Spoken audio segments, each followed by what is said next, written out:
We had a little bit of a break, more than usual, based on the norm that we have. So I'm excited. I was missing the session, so I'm excited to be back and resuming our sessions from where we left off, where we were discussing about bhakti. And I picked up some more shlokas for bhakti. Today we'll go a little deeper into bhakti. Not too deep, because end of the day, we need to not only understand the concepts, but then take the ones. See, the question boils down to, so what should I do on a day-to-day basis, right? That is what we will focus on after we go through some of the concepts. There's an interesting concept I wanted to touch upon today, and then we will get into the discussion today as well. So let's get started by invoking the blessings of God and Guru. So I'll share my screen and we will get underway. When you see my screen, and again, a very warm welcome to all of you. Yeah, we can see your screen. Able to see my screen, right? Yes. Great. All right, so let's get started. I'll get started by the opening prayers. Gurur Brahma, Gurur Vishnu, Guru Devo Maheshwaraha, Guru Sakshat Parabrahma, Tasmai Shri Guruve Namaha. Vasudeva Sutam Devam Kamsachanuramardanam Devaki Paramanandam Krishnam Vande Jagadguru. Krishnam Vande Jagadguru. All right, Radhe Radhe. Once again, welcome. So today we are going to talk about the different types of Prema Bhakti. We'll try to cover the few ones. We'll not go too deep into it, because sometimes when you go too deep into philosophy, we can get lost. But we'll pick up, as much as we can digest, and then we'll especially talk about what kind of devotee are you. Now, this is a concept related to Prema Bhakti, but we can very well associate to it in our material relationships as well. There's always something we can pick up from these beautiful analogies. So let's get started. So today I picked up a shloka from chapter 12, verse 6 and 7. I know I had said we'll spin the wheel, but whoever raises his hand will pick them up for today, and then we will get that process going as well shortly. So I'm going to recite it. You're welcome to follow along. Ye tu sarvani karmani maya sanyasya matparaha Ananye naiva yogena mam dhyayanta upasate. Let's take the first shloka, and then the second one we'll do later. Let's take a few hands for the shloka, and then the remaining ones for the next one I'll recite. Radhe Radhe, Sunita ji, please go ahead. Radhe Radhe. Ye tu sarvani karmani mahi sanyasya matpara ananyeva neva yogena madhyayante upasate. Radhe Radhe. Thank you, Sunita ji. Radhe Radhe, very nice. All right, let's pick up. Radhe Radhe, Sanji, please go ahead. Radhe Radhe. Ye te sarvani karmani mayi sansasya matpara ananya neva yogena mam dhyayanta upasate. Radhe Radhe. Thank you, Samji. Radhe Radhe. Radhe Radhe, Aarti ji, please go ahead. Radhe Radhe ji. Radhe Radhe. Ye tu sarvani karmani mayi sanyasya matparaha ananyainaiva yogena mandhyayanta upasate. Very nice. Very nice. All right, last one. Then we'll move to the next shloka. Radhe Radhe, Riya ji, please go ahead. Radhe Radhe. Radhe Radhe. Ye tu sarvani karmani mayi sanyasya Paraha ananyenaiva yogena mam dhyayanta upasate. Very nice, Riyaji. Thank you. Radhe Radhe. Radhe Radhe. Thank you. The next one I'm going to recite. You're welcome to follow along as well. Teshamaham samudharta mrityu sansar sagarat bhavami nachirat partha mayyaveshit chetasam. All right. Do we have any volunteers? And we have the same volunteers, Riyaji and Arjun. Okay, that's fine. You get a double bonus today. Radhe Radhe Riyaji. Thank you. Radhe Radhe. Radhe Radhe.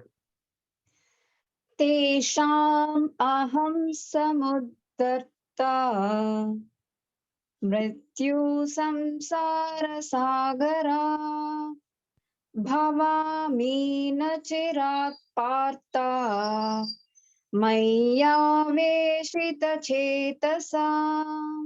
Very nice. Radhe Radhe. Radhe Radhe. Riyaji. Radhe Radhe Sumeshji. Radhe Sumeshi. Radhe Radhe, Radhe Radhe everyone. Radhe Radhe.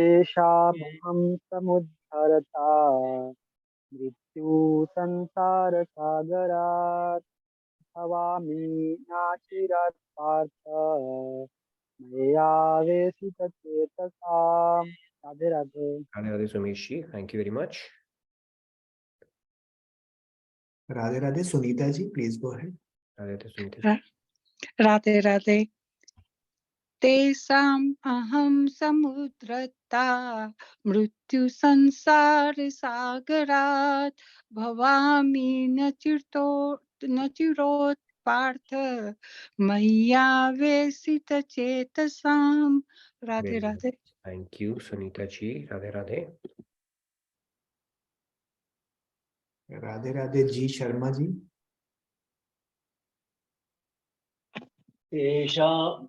तेषामहं one minute. तेषामहं समुद्धर्ता मृत्युसंसारसागरात् भवामि नचरात् पर्था मध्यावेशितचेतसाम्. Thank you, Sharma ji. Bharti ji, you are on a roll. Please go ahead. Radhe Radhe Aarti ji. Radhe तेषामहं समुद्धर्ता मृत्युसंसारसागरात् भवामि न चिरात् Partha मय्यावेशितचेतसाम्. Wonderful, Aarti ji. Looks like you've been practicing shlokas. Great. Okay, last two hands and then we get started. Radhe Radhe Arun ji. Radhe Radhe. Actually, I just joined. So we are doing both of them or just number 7? You can do the second one. We will Okay. do the second one here. Teshamaham samudharta mrityu sansara sagarat bhavami nachirat partha maya veshtita chetasam. Wonderful, Arunji. You've become very fluent. Looks like you've been listening to, tuning into, and practicing shlokas. You can sense that. Beautiful. All right, Tejaswi ji, good to see you after long. Please go ahead. Thank you. Radhe Radhe.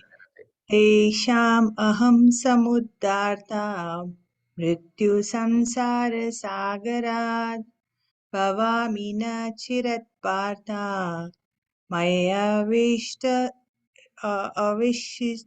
chetasam. Very nice, Tejaswi ji. You should recite more often. Loved it. Okay, so let's get started. Welcome, everybody. We are meeting after a little bit of a break. So if I'm out of rhythm, you will know why, right? So 1 week I don't do, I know so it'll take me a while, but I'll get back to the rhythm, okay? So let's get started. In this one, Lord Krishna is saying that, but those who dedicate all their actions to me, regarding me as the supreme goal, worshipping me, meditating on me with exclusive devotion, pay heed to each word that Lord Krishna is talking about. Dedicate all their actions to me, regarding me as the supreme goal. Supreme is a superlative term, okay? Not too many goals, and I am also one of them. No, exclusive. Worshipping me and meditating on me with exclusive devotion. Exclusive devotion. O Parth, I swiftly deliver them from the ocean of birth and death, for their consciousness is united with me. So he's talking about, if you look at it, exclusive devotion. He's again talking about a bhakta. He's not talking about one who tries to understand me with exclusive knowledge or exclusive exotic type of Ashtang Yoga. No, he's talking exclusive devotion. Devotion is the buzz operative or the keyword. And then, so today we are going to talk more about the Prema Bhakti because we are talking the topic of devotion. Tomorrow we will talk about some of the things that we should be doing. All this is fine. We've understood the theory.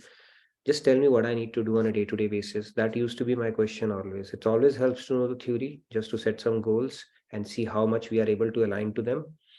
But more importantly, what do? We are going to talk about that in the next few sessions. So quick recap, Sadhan Bhakti, the goal of Sadhan Bhakti is, as we keep on progressing in Sadhan Bhakti, then we enter the stage of Bhav Bhakti. So, and then the Bhav Bhakti is the goal of Sadhan Bhakti, and Bhav Bhakti goal is Siddha Bhakti or the Prema Bhakti. That is the ultimate goal. Once you enter Prema Bhakti, what happens is you have gotten a Siddha Bhakti. There's more flavors of that Bhakti to be gained, but you are a done deal. You become God realized. And when you become God realized, can you come under the sway of Maya again?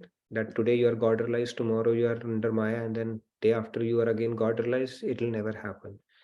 Okay, the darkness you have always vanquished forever. You are in perpetual bliss and you are in absolute knowledge at that point. Okay, and divine love is something, as you look at it, the first aspect is material misery. In moksha, what happens is misery is eliminated. There's no misery at that point when you attain moksha or you merge with God at that point. However, divine bliss goes much deeper and much higher, and that can happen only through devotion. When you actually strive to serve God, okay, that's when you are entitled for divine bliss. It's just like if somebody is let's say unwell. If somebody is unwell, then what happens? One aim could be to basically get over the fever because they are not feeling well. So once your fever is gone, then what do? You have to do something as well. That is where you say you have to do some work, and that work in this case is removal of fever is like attaining moksha. But after you have removed the misery, only in divine bliss you get an opportunity to do more, that is serve God. And that is the highest a soul can attain, because its constitutional position is that to serve anyways. So if you have not, because you inherently want to serve, and that is what your constitutional position is, and instead of serving you cap it at just removing your misery, that is short-selling yourself. Only when we serve God, that's when we have realized our true potential, and that is possible only in divine bliss. And divine bliss, Siddha Bhakti, Prema Bhakti is what we are talking about. Now let's talk about, we spoke about the different symptoms of Bhav Bhakti. We will not get into that. I briefly introduced in our last session, which became a little loaded session. So we'll not get too deep into it, but as much as needed basically. So we'll touch upon that aspect. Okay, now different levels of Prema Bhakti. The first level is the Prema itself. It's called Prema Bhakti. This is attained in the Paramatma form. So when you realize God in Paramatma form, that is when you get eligibility or attain Prema Bhakti. Or people who attain Shri Krishna in his personal form for their own sake, where for their own pleasure they worship God, and God says that is perfectly okay. They attain the level of Prema Bhakti.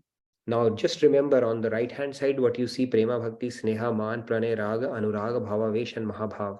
They are all the different levels, deeper and deeper and deeper levels of Prema Bhakti. However, the first level is the Prema Bhakti, and people who attain God in Paramatma form, and Sadharani Rati, where they are worshipping God or loving Krishna for their own sake, they reach that level. The next level is the Sneha level. Let's talk a little bit about this level. This is an interesting one, and this is one will form the basis of our discussion for most part. Now, Sneh word, if you look at it, okay, we have Snehalji as well, okay. A-L is added to your, okay. So Sneh, it means oil. In this means love attains excellence. Now the love has started becoming, a little more finer. Let's see what it means. The lover perceives the beloved all the time, and this melts the lover's heart. Now, if you look at bhakti, bhakti is actually an emotional practice. You use your emotions to go deeper. And when you use your emotions, see, our heart is like a cold wax. And when you start using your emotions, as some of you would have perceived when you sit in kirtans or even otherwise, some people just start crying. Why does it happen? Have you ever wondered? It does happen. In the path of bhakti, your emotions, outpour of emotion starts happening. So tomorrow we will talk about, some of the practices that we do and why we do that, especially, Roop Dhyan and bringing the form to our mind. But when you do emotional meditation, what it does is it melts your cold wax heart, so to say. So how would you bring in emotions? You will bring in emotions by bringing in bhavs. You leave aside the Aishwarya Chintan of God. You don't think, oh, how great he is. You leave it aside. You start building a personal rapport with him, personal relationship with him. And invariably, it starts with a dasya bhav for people. See, invariably, the first emotion that comes naturally, not necessarily to everybody, but it is a very natural, automatic relation that you want to serve God. But when you start deepening that emotion, you start realizing that the best way to serve God is through Madhurya Bhav. And as you start progressing in that emotion, then you will realize the Sahachari Bhav is the next progression that will happen. These are deeper levels. But the Dasya Bhav is the beginning one usually, which people can relate to. But the key point is that affection, that bond, that emotion, that connect starts building in from that point onward. So that is where we enter this Sneh part. It's in Prema Bhakti as well, but we'll go a step further than Prema Bhakti, which is the Sneha Bhakti. And what are the different stages or varieties of the flavors that you can experience, right? We have not reached that level. Maybe some of you have. But then if we have not reached it, we can relate to this concept even in this real world, because that is how we operate. We can reflect on our own personality around it as well. When Sneh is enkindled in the heart, the longing to meet Shyam Sundar or God does not subside. So when I speak about that cold wax, when it melts, only when it melts can it take on another color. Otherwise, it retains its own identity, right? When it melts, you can add that color. And that color in this case is that of God, Krishna, Radha Krishna himself, themselves. Yugal Ras or Sham or Gaur Ras, right? You start mixing it. So that emotional meditation is going to cleanse your heart. That color will get embedded, entrenched in that wax, which is otherwise doesn't melt. It melts, but it melts for the world. Now, Swamiji says that generally emotional people, they have an advantage, right? Without having a gender bias here, usually the girls or the ladies, they are more emotional of the lot, okay? Guys are there as well, but generally, if you look at it. So what happens is they're able to shed tears more easily. But the problem, what happens is they shed tear easily for the world also. On the other hand, the guys are a little hard, okay? So they don't shed tears so easily for the world. But then the problem happens, they're not able to shed tears for the God as well. So it has to be a balancing act, right? We have to get a little closer, midway kind of a deal, where we are. So what spirituality mandates is that you have to handle this dichotomy or contradiction really well. You have to become soft as a butter when it comes to a spiritual matter. When you're thinking about God, your tears come out very naturally, spontaneously, great. But when it comes to the world, you have to be as hard as a thunderbolt. It's not that you're crying for God also, relatives also, friends also, everybody. Okay, if that happens, there's a problem. And at the same time, it doesn't mean you are very hard as a thunderbolt and you don't even feel anything for the God. So both the dualities have to go hand in hand. That is essentially what spirituality is about. Now let's talk about this Sneha Bhakti. I liked it, so I thought I'll pick it up. Other ones I will not go too deep, because if I start speaking, not only I will get confused, you'll also get confused. And then Samji will ask so many questions, then discussion will get hijacked completely. Okay, so we'll just talk one Bhakti only today. So it has three types. Okay, Sneha Bhakti, the first one is Lakshavat Sneh. Lakshavat Sneh. Okay, let's talk about love now and see how it manifests. The different levels that are there. So in this case, to melt it, one has to heat it quite a bit, and it stays molten as long as it is hot. So what basically it means is, see, even in the worldly relations, you see, right, when you receive a lot of care and attention of your beloved, at that moment, you melt. You are like gaga with emotions and all that stuff. But the moment you don't receive that care and attention, the love starts evaporating. Not evaporating, I mean, see, in this case, this is a very high level of love we are talking about for God. Okay, these are the categories that we are, keep it in perspective. God realized, you're already God realized. But even within that, there are so many layers. It's like when Krishna is coming, tending to you, caring for you, and doing his pastimes, then your love is flowing, outpouring.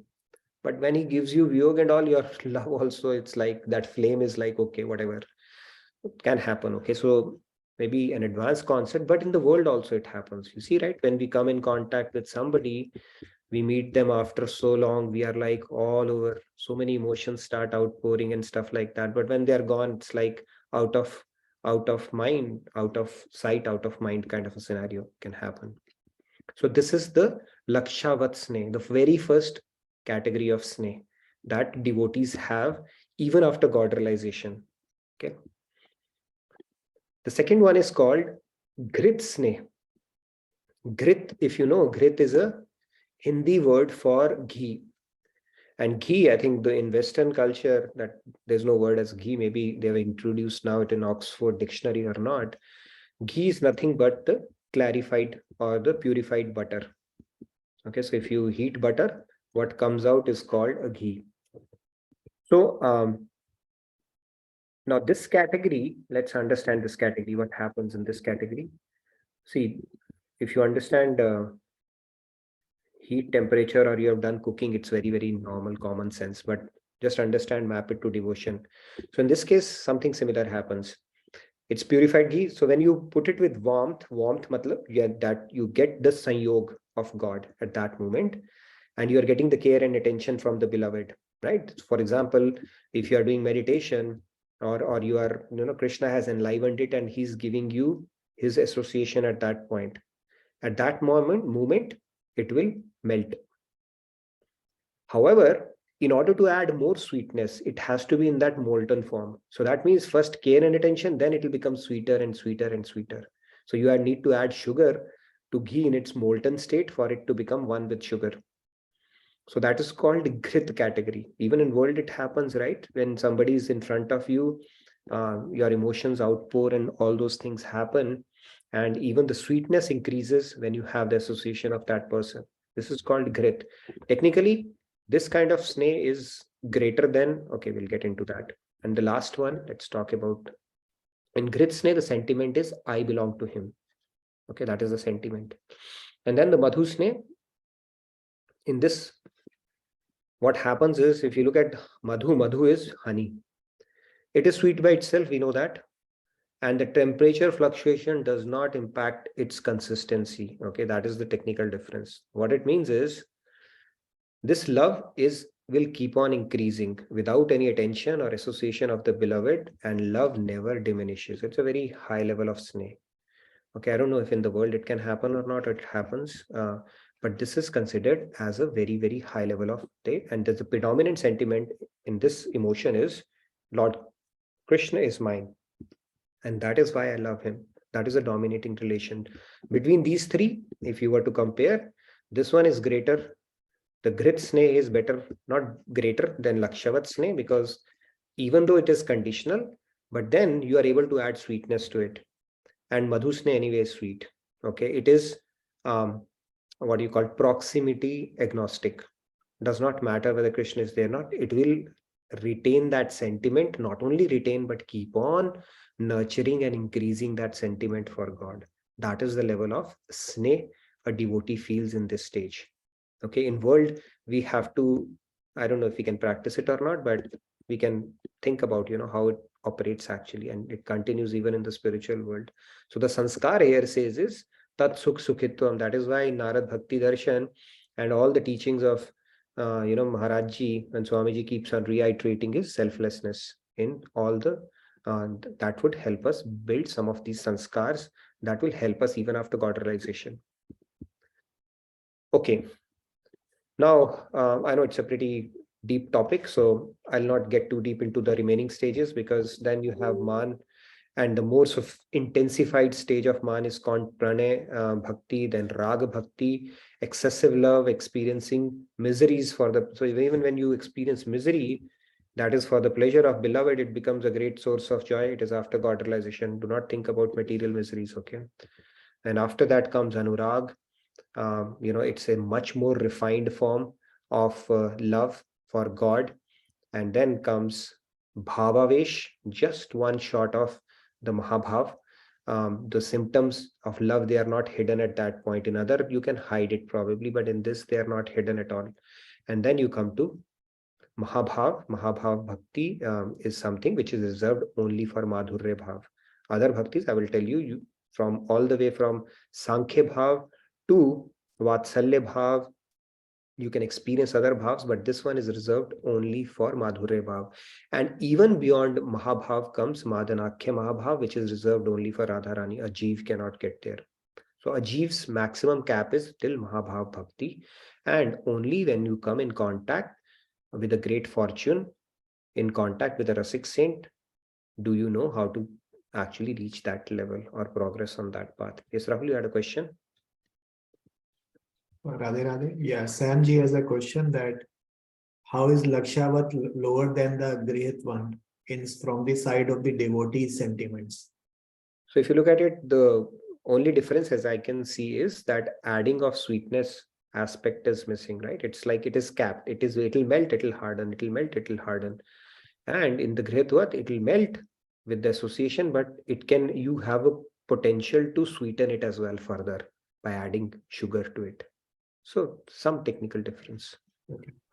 In the first one, there's no addition of sugar, more sweetener. It's like you have a sentiment, it will manifest when you are in proximity of Krishna and getting the love and care and attention, and it will again go into dormant state. In this case, you can actually sweeten it further with his association. That is the only technical difference as I can see. Yes, Shefali?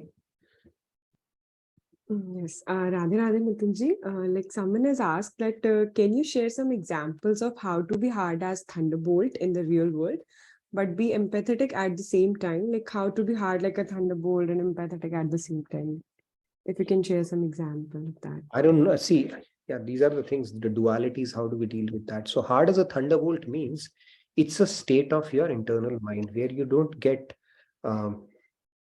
agitated, depressed, or you lose the stability of your mind just because you see some event happening which is not favorable or which does not appeal to our intellect or our sensibilities. So many things happen in this world, right? We might experience failure. We may see somebody suffering. We may experience a loss of a near and dear one, right? So in that case, it doesn't mean you have become disinterested or you have become basically hard as a stone with regards to not doing anything about it or feeling anything about it. But then I think with knowledge and with the resilience that God gives you from within, you are able to see it in perspective that everything is temporary. People have to move on in their journey. we are not going anywhere, right? Soul's journey is indefinite, infinite, basically. So all these things they are able to bring into perspective and not keep on mourning more than necessary. That is what it means more than Thunderbolt. It's like some people see somebody in misery and they will spend a month talking about that. Oh my God, what a pitiable state, how bad it has happened. Yes, understand, that is fine. But then everybody has their journey. Doesn't mean that we cannot help them. You do that, but you don't give that your mind space for the rest of your life or for an extended period of time. Even when we lose somebody, scriptures have given us a provision of mourning for 3 days and 13 days. Okay, God is not saying that it's easy for you to get over that, but he says, don't lose the sight or the big picture around it. If we were to mourn or to feel like that way, then it should be a perpetual misery for us, right? We have lost so many people.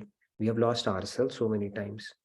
Do we remember who was our brother, sister, mother, father, or relative, the dear one in our last life? We don't. We are not mourning for them anymore. We will mourn for them now only. And then next life, it will be somebody else. And that keeps on changing. So a wise person, he draws on the wisdom of scriptures and looks at the world that, okay, everybody has their journey and there's a reason for that. I will do my bit in that. It doesn't mean we become, apathetic towards things around us, but we just look at it in perspective. You do your bit and then don't give it your mind space more than it is necessary, other than what is needed for us to progress in devotion. I hope it answers a bit. I know it's not a straightforward concept, but that's little how I could articulate or understand. Okay, tick mark. Great. One tick I got. Great. Yes, somebody else had a question as well. So I was talking about Sneha. Then, yeah, so I was saying that, so these are the levels we spoke about, right? So what happens is the Prema Bhakti, as I said, you get it at the king subject. The first bhav that we spoke about, maybe I'll revisit these bhavs again if you have forgotten. The most distant relationship when we established with God is that of I am a subject, he's my king, like in Vaikunt, or like the Praja of Ram Bhagwan, or the Praja subjects of Krishna in Dwarka as a king. That is the most distant, where you look upon him as your king from far distance. But when you realize God in that sense, you get the Prema Bhakti. Okay, and it is capped at that. Beyond that goes then the next level. If you look at the next level, is basically the Dasya Bhav. They go beyond Sneha Bhakti, Man Bhakti, Pranay Bhakti, all the way up to Rag Bhakti. Okay, so if you worship God in Dasya Bhav, like Hanumanji did, or Sudama did, you get up to Raga Bhakti. And then if you do it in Sakha Bhav, like Arjun did, or Madhumangal, Dhansukh, right? All those, then you get into Anurag, even beyond Raga Bhakti. And then when you do it in Vatsalya Bhav, you get into Bhavavesh Bhakti is also covered. But this Madhurya Bhakti, when you do it in Gopi Prem, then you get to Mahabhav Bhakti, like I said. But beyond this is called Madanakhya Mahabhav, which is reserved only for Radharani. A Jivatma cannot go there. And Madhurya Bhav, anyway, they belong to 3 categories, right? Sadharani Rati, Samartha Rati, and Samanjasya Rati. These are the 3 Ratis where you look upon God as your beloved. In the Sadharani Rati, it is all about myself. I love Krishna 100% for my own sake. Okay, like Kuja. Samanjasya Rati is I love Krishna 50-50, 50% for my sake, 50% for his happiness. It is like Rukmini, Chandravali, all the queens of Dwarka. And Samartharati is Gopi Bhav, I love Krishna for the sake of Krishna. Okay, that is what is called Samartharati. And that is the 3 different categories of relationships that one can establish in Madhurya Bhav, and that will give them eligibility for Mahabhav Bhakti, which is the topmost bhakti a Jivatma can get, or emotion they can. And it covers all the rasas. It's the most finer ras. Like Swamiji was explaining, these days, this Sahachari concept is picking up, right? I mean, this is a very deep concept as well. Maybe we'll talk about that. But typically when we start establishing a relationship with God, doing Roop Dhyan and all, serving him comes very naturally to us. We are used to serving. We are serving our boss, we are serving our family members, kids, and world, and everybody. So that service thing comes very naturally in our meditation. But as it starts deepening emotion, that it will organically morph into, you'll realize that the best service you can do is when you increase your bhav, the madhurya bhav. Okay, at least that is what scriptures explain us. And when you keep increasing your madhurya bhav, then you would realize the sahachari bhav, helping Radha Rani to meet Krishna, okay, not just for your sake alone, is probably the highest bhav, when you start meditating upon that. Anyways, tomorrow we'll talk about some of the tools that we should be employing in our day-to-day lives, just so that we start getting closer to the goal of Bhav Bhakti and the Siddha Bhakti finally. So we'll spend some time on that concept. Yes, Rahul, you had a question? Another question from Sanji. So Kuja is lower than Arjun in relationship with Krishna? Lower, higher. See, they're all God realized cells, so it's like Chota Mupa. Who am I to even say that? But purely in terms of bhav, if you look at it, Sakha bhav, ras, Madhurya bhav is a more sophisticated ras, at least what the scriptures say. And Madhurya bhav, Kubja would get a more subtler taste, maybe of what do you call that, jaggery and or maybe molasses Arjun is having in that case. I don't know. But Madhurya bhav is more finer taste than Sakha bhav, and Vatsalya bhav is in between, right? Okay, I hope that helps. That is why I did not bring in other bhavs, rag, anurag, and all that stuff. Otherwise, I know a lot of out of syllabus question you would have asked me, so I didn't bring that in detail at all. You can do it at your leisure when you get time. I'll give you all the resources. But let's understand these are finer and finer tastes that are possible, because bhakti is like infinite depths are there. From our standpoint, how it helps us is when we start building, and it doesn't mean you start doing one and then it will take you to another. Ground up sanskars, when we start building of loving God, I think that helps. So it really sets the tone for our devotion, how we should approach it. And beyond that, we don't have to do doctorate on all these stuff. This will just become clearer and clearer as we start progressing through our practical realizations through meditation. So yeah. Yes, a couple of hands raised. Prakashji had a question too. Radhe Radhe Prakashji. Radhe, Nitinji, I have a question. So are there any male gopis or it's all females? If so, if there are no male gopis, any reason why the God has chosen like that? So I just wanted to understand. So soul has no gender, right?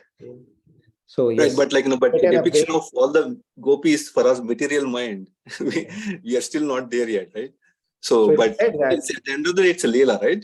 So that's what I just wanted to understand. Is there any significance behind it, or it's just like that? It is said that when Ram Bhagwan, he was going through the forest in his previous avatar, a lot of sages. See, when God comes, he comes with a grand plan. It's like when we go to market, right? First time we will go and bring in Shimla mirch, then we will go bring in milk. Third time we'll go bring in sugar. We don't do that, right? We plan it in such a way that Costco, Sprouts, and all the trips are taken care in one shot, right? So similarly, when God takes avatar, he achieves too many things in one shot. Okay, he does it with an express purpose, right? Ahilya, like in Rama avatar, he took care of Shabri, he had to meet.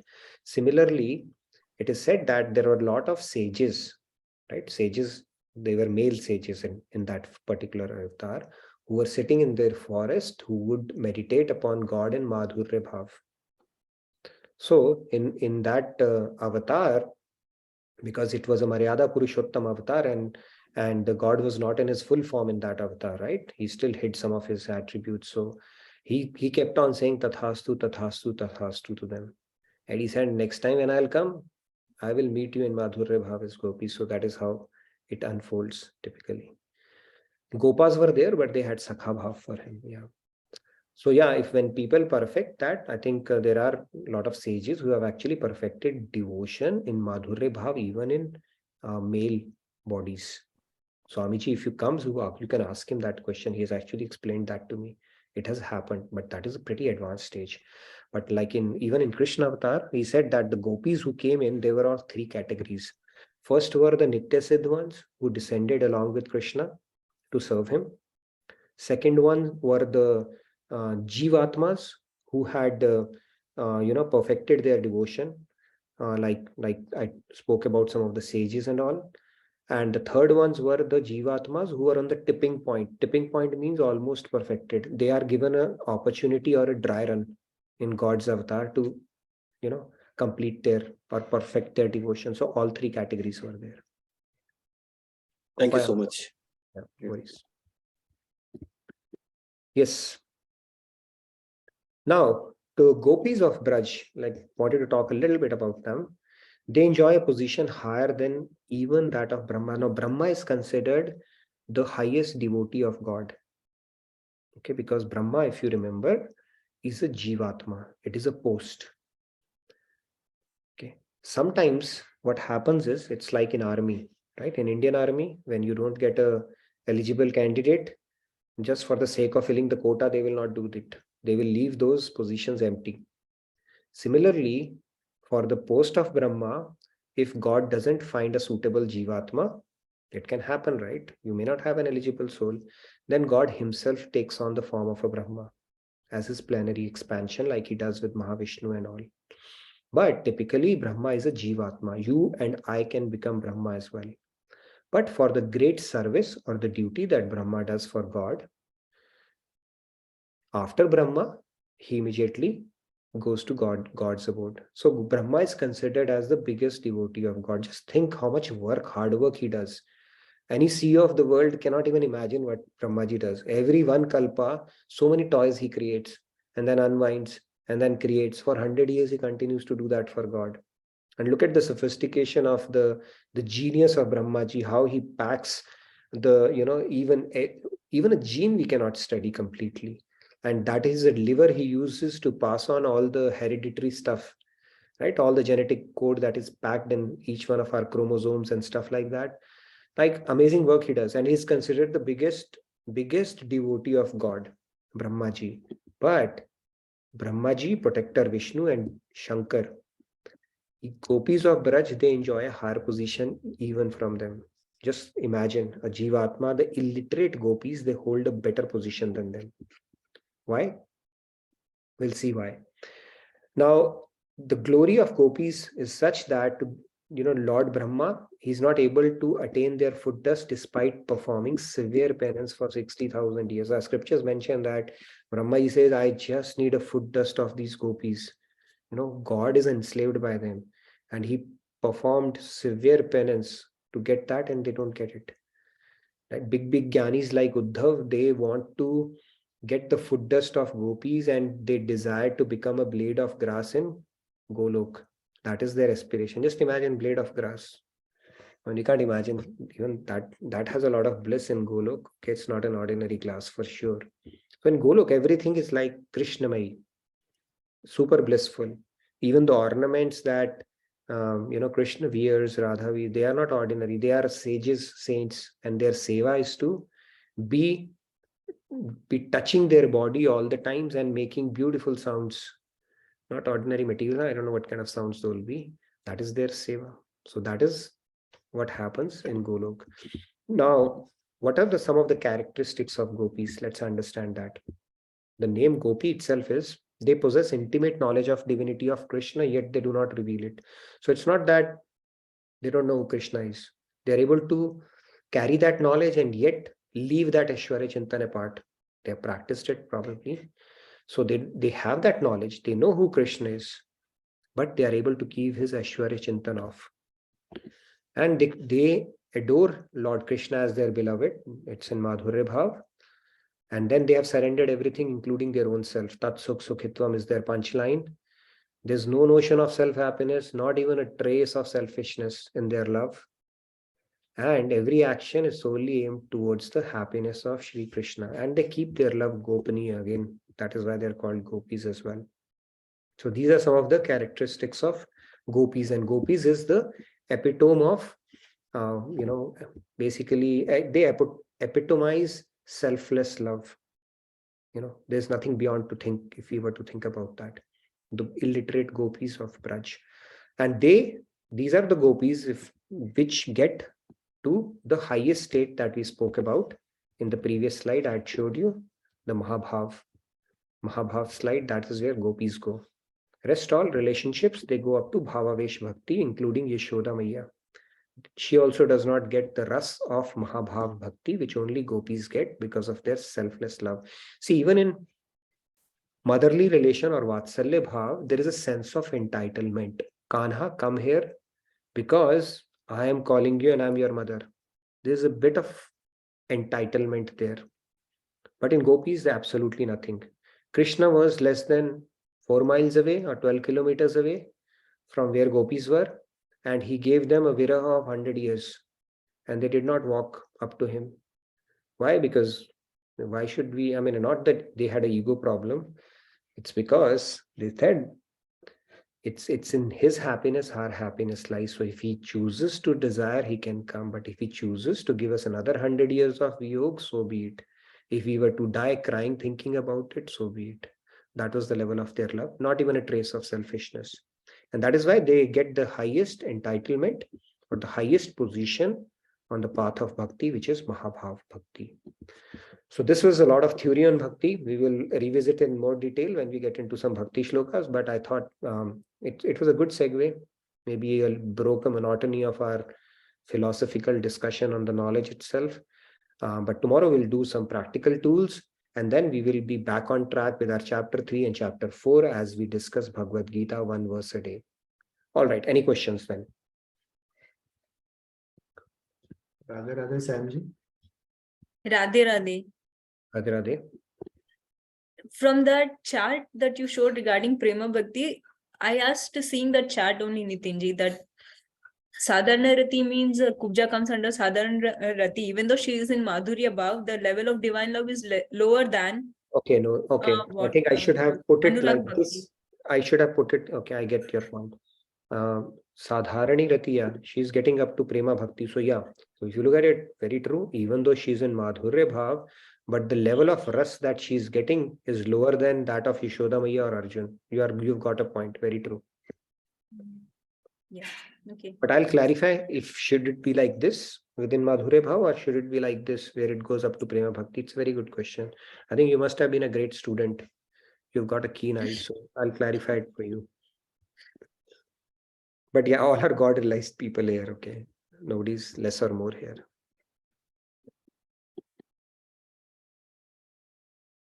Yes, any other questions?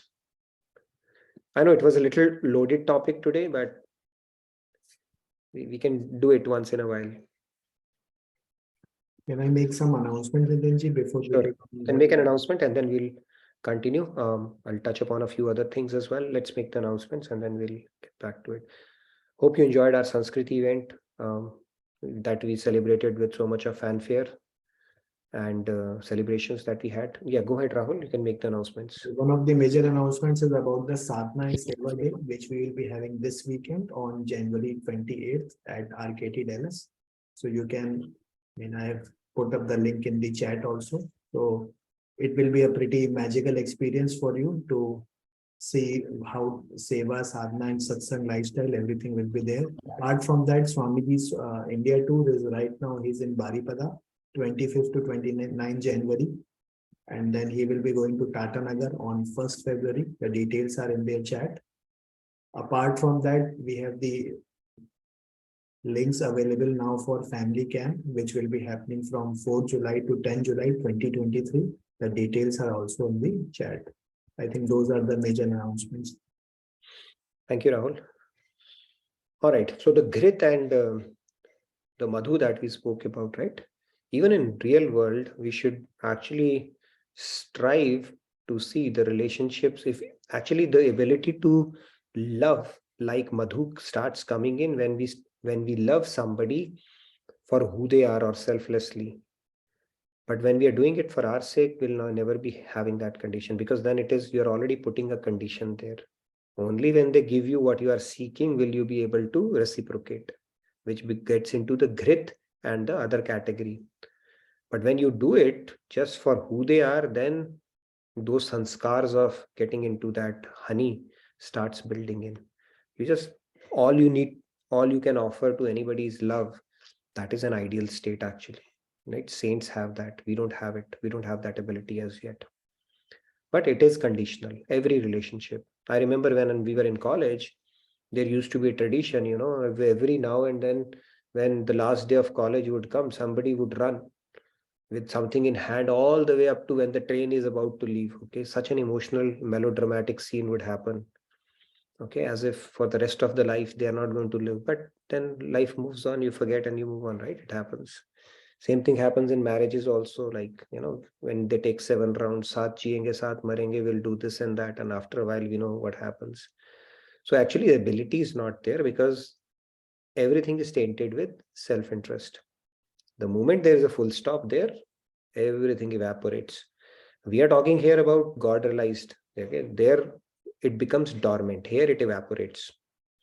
Okay, so the key here is like if you look at saints, only prayojan for them is to give love and compassion to souls.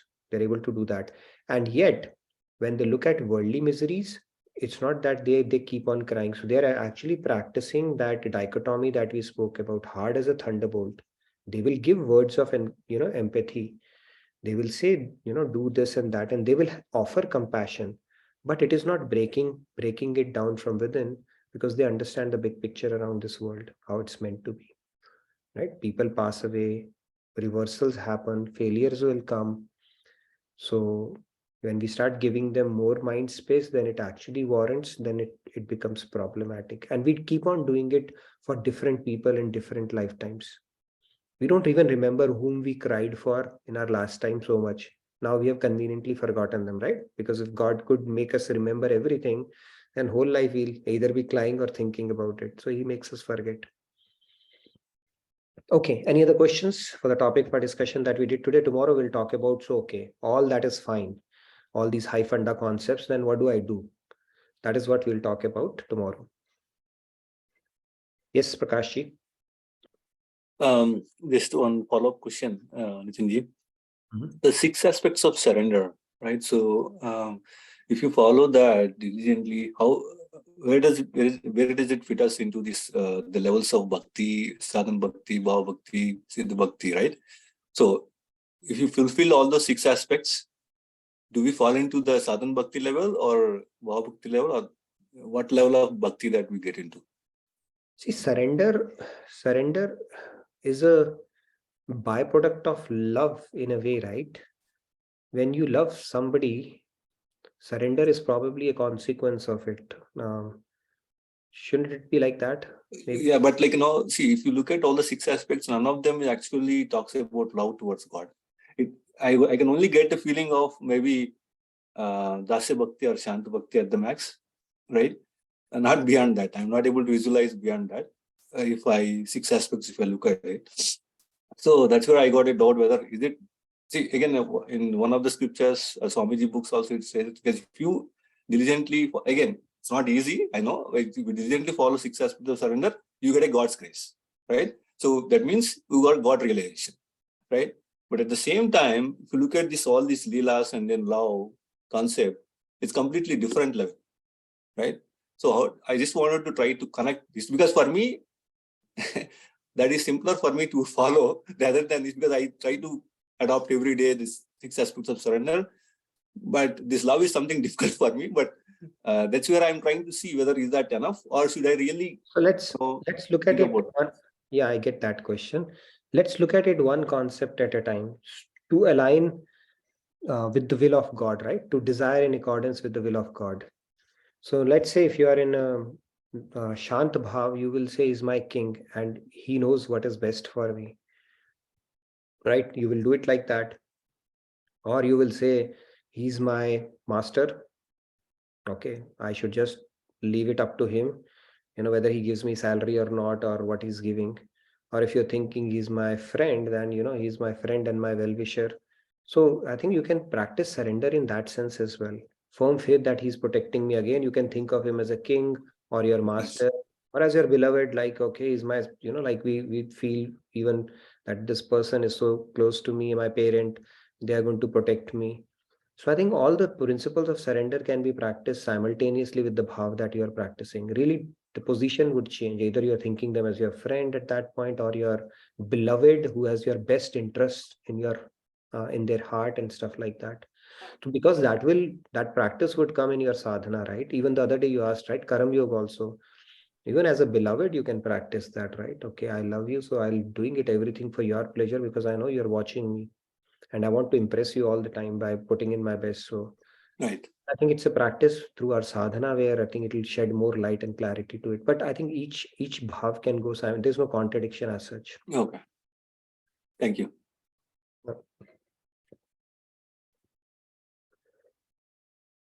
Yes, Sanji.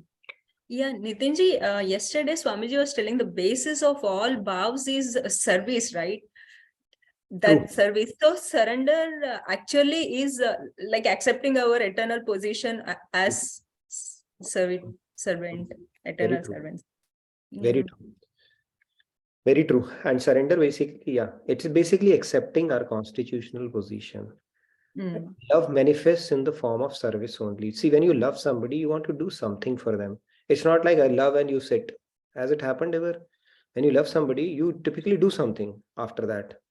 Right? Either you'll go serve them, feed them, buy something for them, write them emails, call them up, do something. It will propel you to action.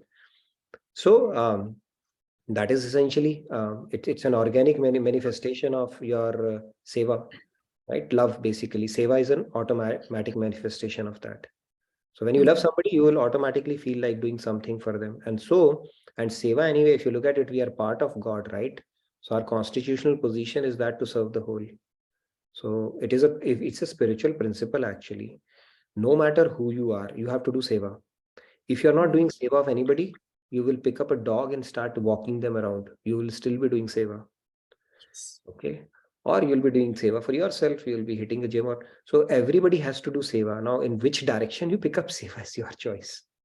Yeah. And another one is a few days ago, I asked about the same question who asked a little while ago regarding the empathy and devotion actually is supposed to make our heart soft. But then you also said that towards the world, we should be very hard-hearted. But in the beginning of devotion, like neophytes, like me, they take it wrongly, right? Probably they'll use devotion for our advantage to escape miseries from the world. Falgu Viragya, right? Falgu Viragya. We spoke about that concept. Krishna has said that be careful.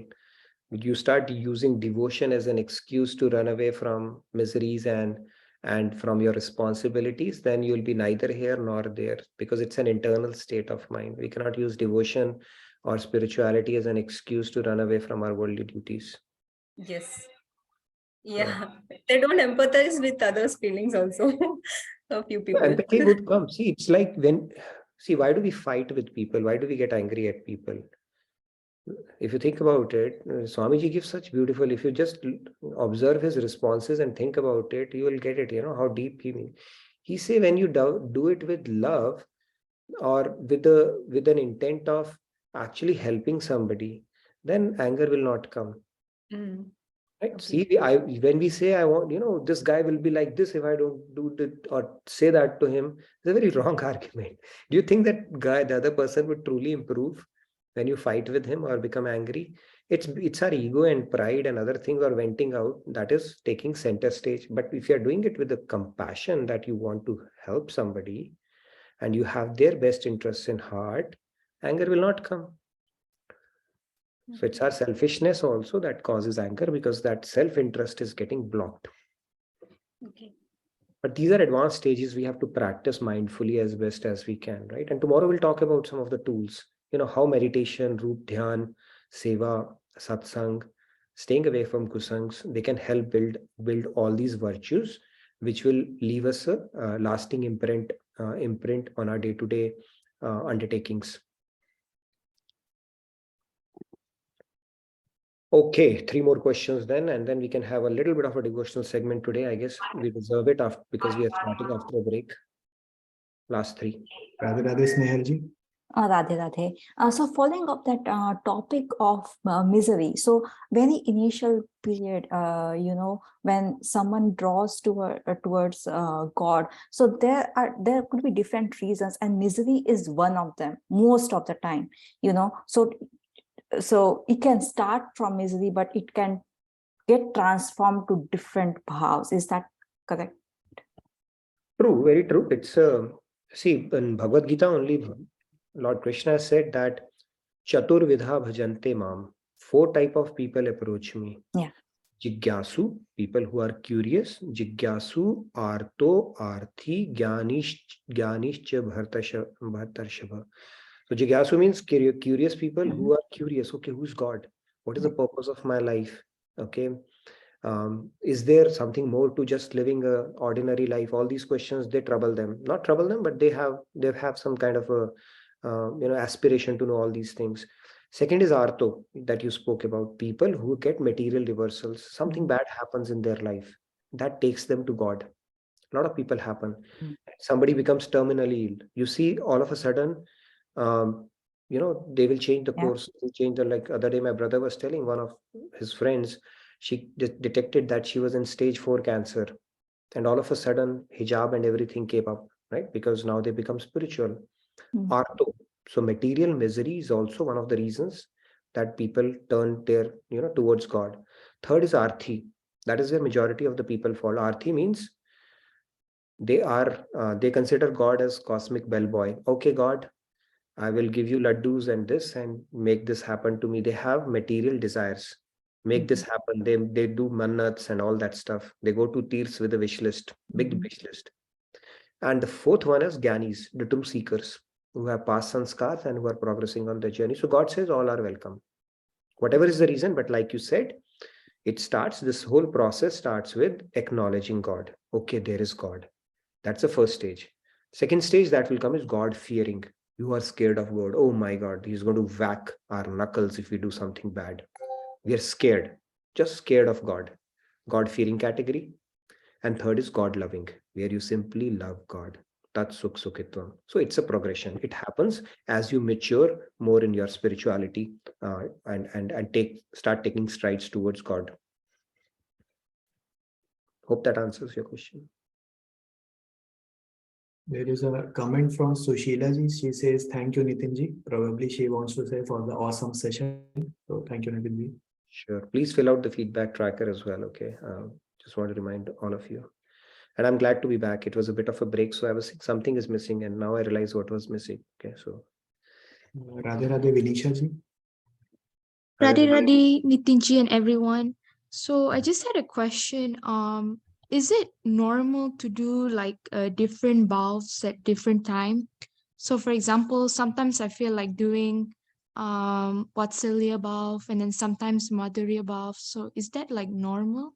Yeah, very normal. It's very normal. God gives us complete freedom. And it happens, and then finally you will see that you will gravitate towards one of the bhavs more than others. So feel free. It's not, there are no policing. God is not doing any policing. You do this, you don't do that. Feel free to experiment around. And feel free to take all the liberties from God, okay? In spiritual realm, it's entirely different from material realm. So, paint your own canvas. And then as you start gravitating towards a particular bhav, just deepen it. It's perfectly okay.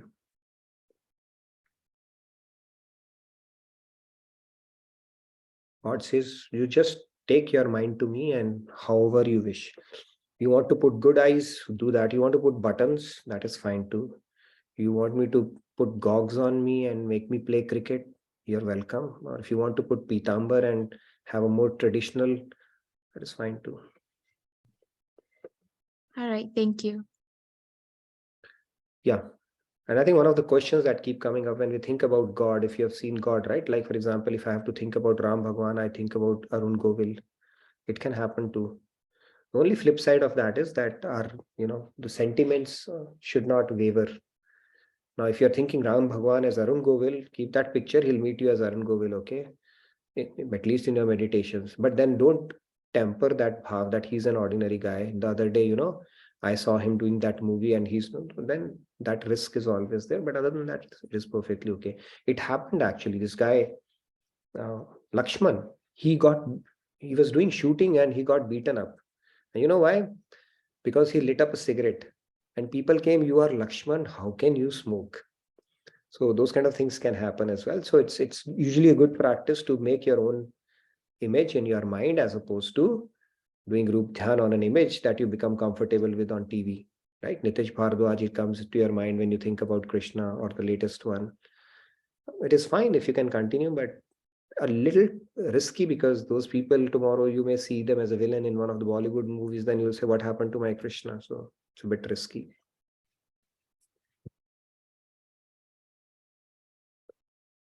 Yes, are we done then? Okay. Yeah, If I you're think we done, can move then to the devotional segment. Yeah. yes, so we can do a short devotional segment today.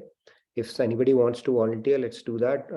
And you can fill out the feedback tracker because we have gotten a spin-off wheel because so many people express interest. So we want to be fair and give everybody a chance. But if anybody is interested today, please feel free to raise your hand and maybe we can pick up 3 of you and have a bit of a devotional segment as well.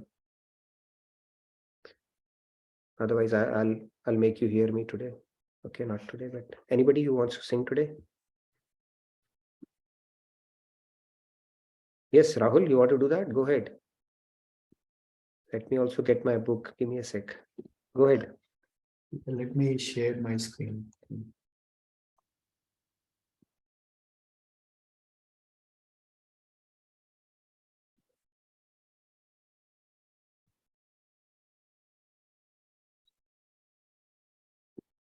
Can you see the screen now? Probably yes. Yes, we can. Okay. Yeah, I think there is a tune of like 20 seconds and then the volume will start. Yeah, so let's release it. Okay, and Aarti,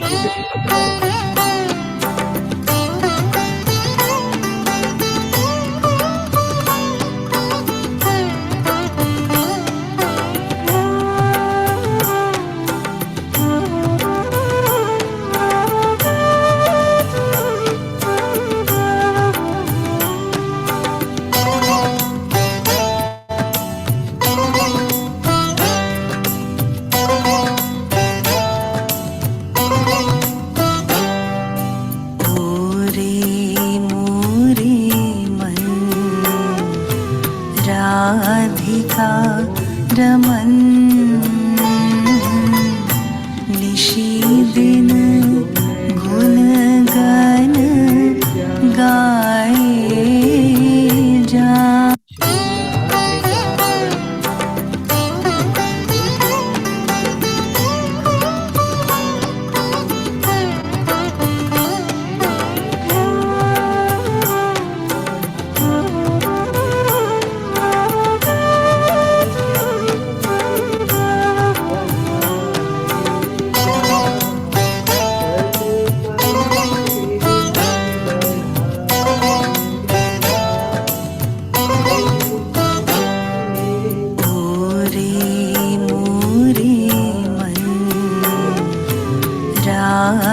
जा रमन निशी दिन गुण गान गाए जा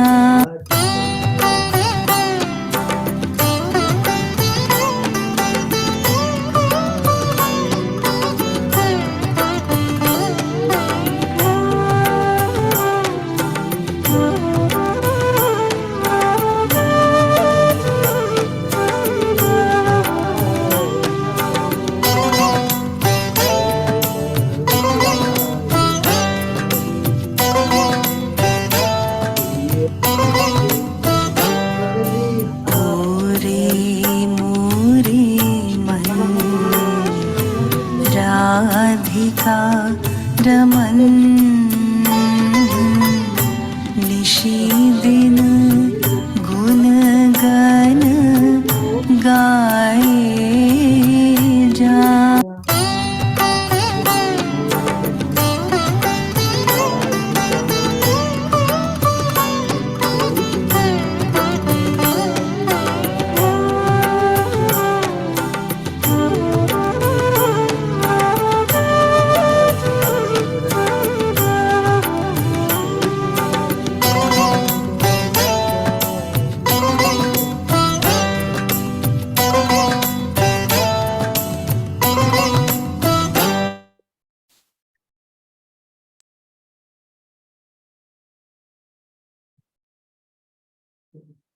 Nitinji, Okay.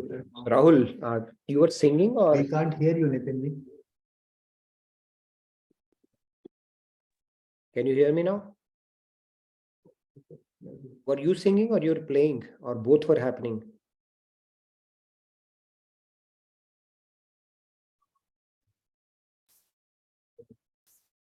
We lost you. Rahulji, can you hear us? Rahulji, can you hear Yeah, us? we can hear you. Sorry. Yeah. No, that was a beautiful bhajan. I said, were you singing along as well or you were playing the bhajan only for us? No, I sang Yeah. along till I muted that, but No, you were not muted. We could hear you actually. So we could sing, we could hear the bhajan and we could see you moving your lips as well. So we're not sure. sorry about that, because I thought when I muted, then I can sing, and then because I just wanted to have the tuning in the beginning. Right. So that's what I was thinking, but you were playing bhajan. We could hear bhajan more than you. So, but no worries. We can try it again. Yeah. All right. So Himani is going to be singing. That's going to be very, very nice. So I look forward to that. Artiji, you're going to sing as well, and then Himani will. And then I see my hand raised as well for some reason. Okay, yes, Artiji, go ahead. Artiji, you there? Yeah, Radhe Radhe Artiji. Hariom Radhe Radhe Radhe Radhe. Okay अब मेरी tuning अच्छी नहीं है तो please नहीं, आप गाइए. आप गाएंगे तो अच्छा ही होगा और आप बस बेफिक्र होके गाइए. आप आज आपने श्लोका भी गाए और आप भजन भी गाएंगे. आज कमाल हो गया.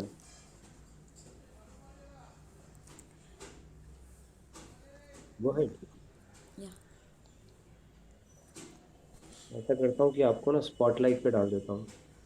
नहीं ओके गृहे गृहे गोपवधू कदम्बाः सर्वे मिलित्वा समवाय योगे पुण्यानि नामानि पठन्ति नित्यं गोविन्द दामोदर माधवेति श्रीकृष्ण गोविन्द हरे मुरारे हे नाथ नारायण वासुदेव जिह्वे पिबत्स्वा मृतमेतदेव गोविन्द दामोदर माधवेति श्रीकृष्ण गोविन्द हरे मुरारे हे नाथ नारायण वासुदेव हे नाथ नारायण वासुदेव हे नाथ Narayan Vasudev. That's it. Thank you. Thank you, Artiji, and thank you for doing your taking initiative today and singing so beautifully. You should sing more often. And I can see your you are gravitating towards Premanand now from Brahmanand, and you've started, chanting glories of Lord Krishna as well, which is a wonderful, wonderful, wonderful thing. Thank you so much for that. All right, now we have our spiritual rock star, Himani. Let me spotlight her, okay? Why did we miss it out last time? Go ahead, Himani. Look forward to it. Radhe Radhe. So I want to attempt something from Prem Ras Madhura. Please go ahead. The pleasure is entirely ours. Thank you so much for the opportunity. Today, I really wanted to sing a Viray Madhuri because haven't sung it. So wanted to attempt something. Yes. Okay. कहाँ सखी कब हो नाई है श्याम कहाँ सखी कब हो नाई है श्याम बनी है कहानी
कहा भोली जय है प्रिया मन सुख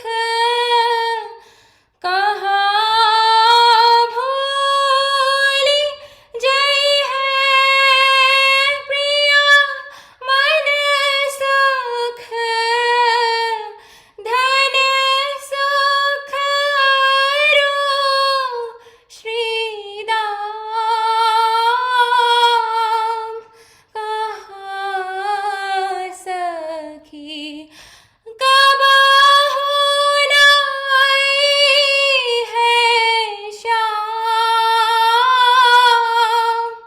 कहाँ सखी कहाँ सखी कबहु नाई है श्याम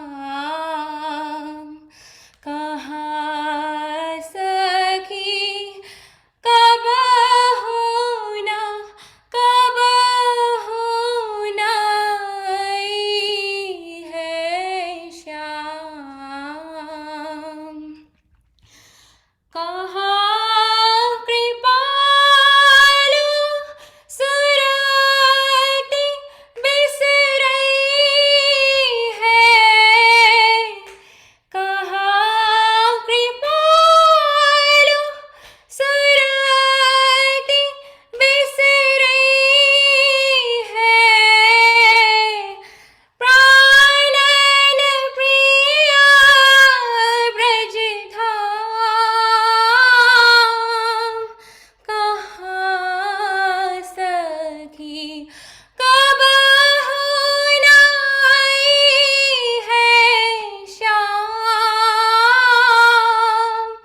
कहाँ सखी कहाँ सखी कबहु नाई है श्याम कहाँ सखी कबहु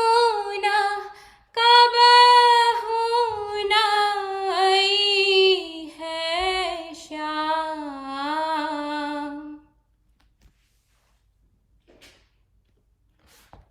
Himani, that was so wonderful. You are a true Brajvasi, I can say that. Loved it. I mean, you've got a microphone voice and amazing. And I'm so glad you are bringing your talent forth now. I don't know where you were so many years. We would love to hear more of you during our satsangs as well. And definitely on these sessions. Loved it. Thank you so much. I still need to polish it, but I recently heard it. I'm like, I have not sung Viray Madhuri at all, so I should like attempt Your it. voice is so vibrant, right? And that makes up for everything. So you just need to close your eyes and it's wonderful. Loved it. Very, very nice. And I think we should have a recording of that. And you should sing more often. It just adds that, that all the flavors to our session. So beautiful. Thank you again for that. In fact, when Krishna, it's one of those Madhuris that Maharaj has written, it said that when Krishna would come back in the evening, for taking the cows along, the grazing cows, first of all, he would not wear anything because cows would not wear anything, right? So he said, how can I wear something? And then the hooves, the dust that would fall on his face, they say that his face would do, and then that redness and then that dust and all that combination, it would make him look so attractive that gopis, they would line up and sing the song bhajan that Himani was singing, and they would complain to Brahmaji. And you know what was the complaint? The complaint was, first of all, you have given us only 2 eyes. Now there are creations by Brahma like firefly, not fireflies, but flies. I think they have maybe 1,000 eyes, right? You try to catch a fly from whichever direction it will fly, it will figure out it has so many eyes all over its body. So he said, first of all, you have given us only 2 eyes, and on top of it, you are making us blink. So they can't even separate that truti, it's called, when you blink, that moment of separation, not looking at Krishna's attractive form. So that is the Vira of Gopis that you so beautifully sang. So loved it. Very nice.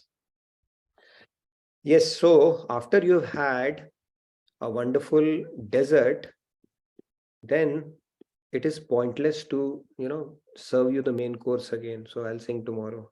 So thank you so much for that, Himani. Anybody else who wants to do that? Tomorrow, I don't think we'll be able to sing, but day after we will continue with that. And please fill out your name if you're interested, and we'll spin the wheels and I'll call that out.